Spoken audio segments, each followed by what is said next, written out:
Program Studi Pendidikan Guru Sekolah Dasar Universitas Katolik Musi Caritas Palembang menggelar lomba dan seminar mendongeng yang diikuti oleh siswa-siswi Sekolah Dasar Sekota Palembang. Acara seminar yang dihadiri oleh Awam Prakoso ini digelar di Aula Yosef Gedung Fakultas Sains dan Teknologi Universitas Musi Caritas Palembang. Dalam seminar yang mengusung tema pembelajaran menyenangkan dan inspiratif melalui dongeng, dibuka dengan aksi dongeng yang dilakukan oleh Kalanisa Artameli, pemenang lomba dongeng. Tapi sampai sekarang ia belum memiliki anak.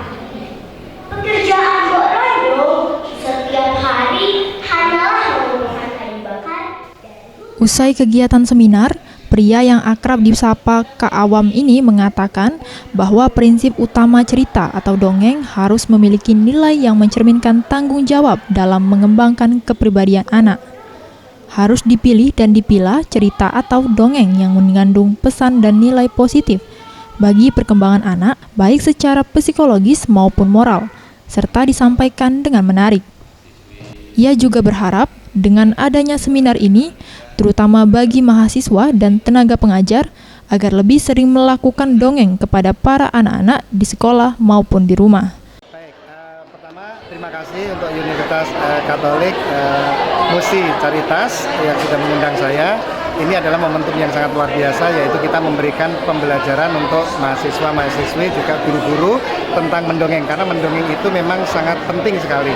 Yang pertama untuk bagaimana kita untuk menumbuhkan kepercayaan diri anak-anak, ya, membangun karakter, juga kemudian dongeng juga menambah wawasan dan juga menangani persoalan-persoalan yang ada yang terjadi pada diri anak kita. Jadi mendongeng itu adalah aktivitas yang memang harus kita galakkan di dunia anak-anak, karena dengan mendongeng maka cerita-cerita pesan-pesan moral yang kita sampaikan itu dengan mudah akan diterima oleh anak-anak. Seftiawan Rizky, Sriwijaya TV.